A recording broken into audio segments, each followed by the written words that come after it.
Hola, buenos días, buenas tardes, buenas noches a todos, todas y todes. Soy Maribel Paniagua Yarruel, soy activista por la inclusión y hoy les quiero compartir un tema muy relevante, un tema práctico sobre el diseño universal, que es el concepto de barreras para el aprendizaje y la participación.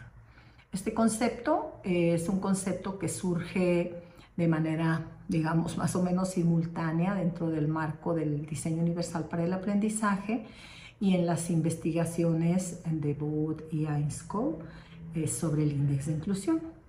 En realidad, el concepto de barreras para el aprendizaje y la participación se puede entender como todo aquello que ocurre en el contexto, en la escuela, en el aula, fuera de la escuela, que impide que los niños y las niñas logren los aprendizajes que se espera que se logren, participen en el aula y asistan a la escuela. Estar presentes en la escuela o no estarlo, en realidad no estarlo es una barrera para el aprendizaje y la participación, porque si no estás en la escuela, pues no estás participando, no estás aprendiendo. Entonces, desde este concepto, la idea que tenemos que trabajar a lo largo de esta pequeña cápsula es: ¿qué hacemos? ¿Cómo podemos encontrar las barreras para el aprendizaje y la participación? En el link les voy a dejar algunos instrumentos que se utilizan en el mundo y que diseñamos también en el espacio en donde yo trabajo, que es la zona 16 de educación especial, para abordarlas y para reconocer las barreras. Pero en síntesis les diría que las barreras, que el camino más fácil para encontrarla es observarnos y observar el entorno. Ese es el camino número 1, y el camino número 2, pues es, como ya nos lo marcó el índice, es preguntarle a nuestros usuarios qué observan que está impidiendo a las familias que sus hijos aprendan, y a los propios niños, a los propios jóvenes en las secundarias, qué es lo que impide que aprendan. La idea de cómo encontrarlas es tener el ojo fijo, la vista fija en qué están pasando en nuestros contextos que impide que nuestros niños y niñas aprendan. ¿Qué está pasando en la escuela a nivel organizativo, a nivel del acceso de las familias, a nivel incluso de una presencia de las familias que no es necesaria y que impide la autonomía de los niños y las niñas? Y para esta tarea, pues los directores y las directoras, los supervisores y las supervisoras pueden ayudar enormemente, haciendo registros de observación en el aula y haciendo devolución a los y las docentes sobre lo que está ocurriendo. ¿En qué nos tenemos que fijar en la detección de barreras para el aprendizaje y la participación? Bueno, pues nos tenemos que fijar en qué está pasando con la organización del aula, cómo está organizado el aula, cómo están organizados y se facilitan los recursos y los materiales que se ofrecen en el aula, cómo están las relaciones en el aula, las relaciones entre los niños entre sí, las relaciones de los niños con la maestra o con el maestro y las relaciones del maestro con los niños. Estas relaciones y estas interacciones definen mucho de lo que nosotros aprendemos o no aprendemos. Yo creo que todos recordaremos a nuestros buenos maestros y a nuestras buenas maestras, y sabemos que esos buenos maestros pues lo facilitaron con su forma de interactuar con nosotros. Tenemos que fijarnos también, hay algunas preguntas básicas desde las pautas del DUA, desde las directrices del DUA, que son: ¿cómo son las formas en que los maestros y las maestras implican a los alumnos en el aula y los motivan para aprender y participar? Si los alumnos están interactuando entre sí, si aprenden en equipo, si aprenden colaborativamente. Y luego tendríamos que fijarnos en la siguiente directriz, cómo son las formas en que se está presentando la información a los alumnos y a las alumnas, si esas formas son accesibles para todos, para todas y para todes, y qué está pasando con esta información y qué tan accesible es.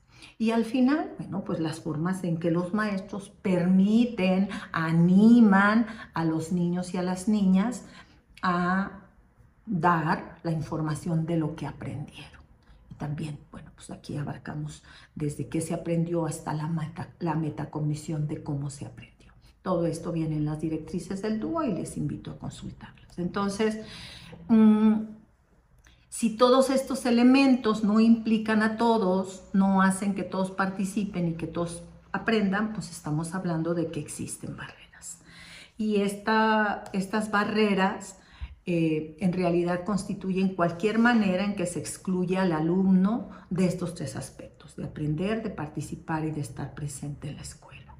Y en esto hay muchas causas, desde la pobreza, desde estar gordo o estar flaco, desde oler a orines, desde estar lleno de mocos, desde traer rastas, desde tener un tipo diferente para aprender, desde tener una discapacidad e incluso tener una aptitud sobresaliente. Puede ser que ahí en esa existencia de las aptitudes sobresalientes estemos generando barreras, pues primero a no detectarlas y luego en no generar programas de enriquecimiento pertinentes. Los y las maestras pensamos que las únicas barreras existentes son la discapacidad o que tener una discapacidad es enfrentar una barrera, pero no es así. Desde el enfoque social de la discapacidad, en realidad la barrera está en la respuesta que la escuela y el aula está dando a la existencia de la discapacidad o de alguna condición del alumno.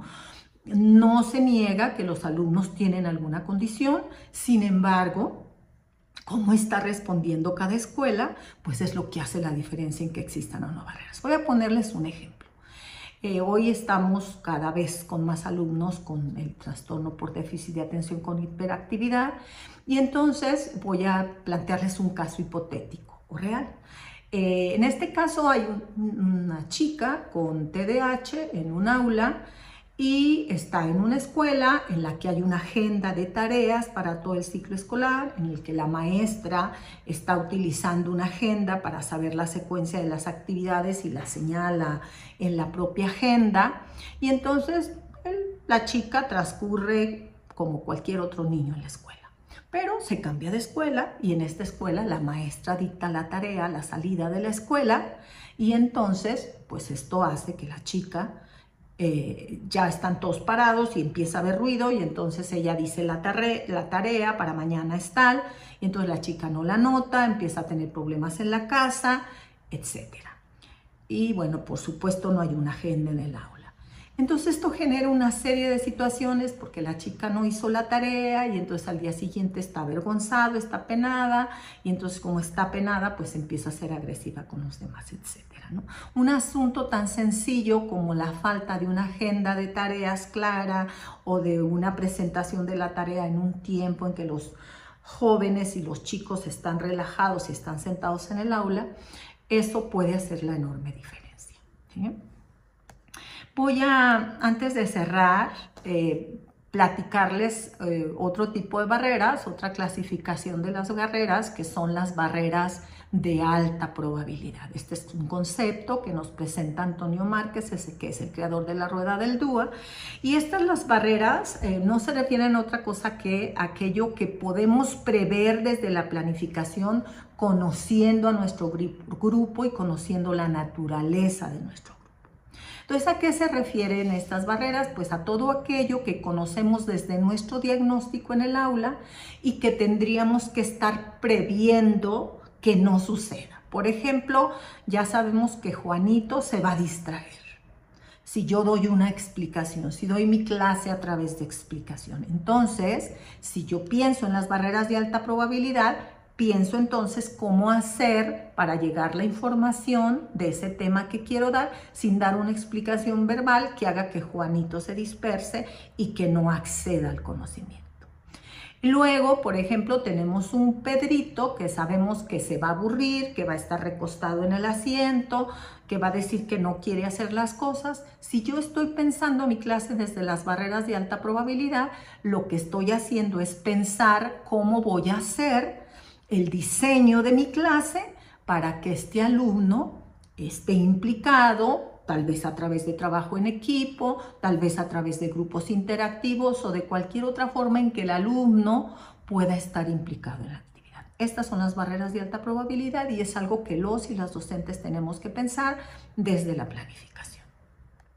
Yo espero que este pequeña cápsula sea útil para comprender el concepto y bueno, animar a los equipos docentes y a los equipos directivos primero a detectar las barreras para el aprendizaje y la participación que estamos generando, que se están generando en esa interacción entre los diversos contextos de la escuela, del aula, de la familia, etcétera, y a generar a partir de esas barreras que ya conocemos o ya reconocemos un plan de acción que puede ser de escuela o que puede ser de aula para hacerles frente. Espero que esta cápsula nos haya servido. Nos vemos en la siguiente cápsula que tiene que ver con una profundización en algunos tipos de barreras y vamos a trabajar justamente en la respuesta a las barreras, que es la accesibilidad en el aula. Por aquí los veo. Gracias por acompañarnos.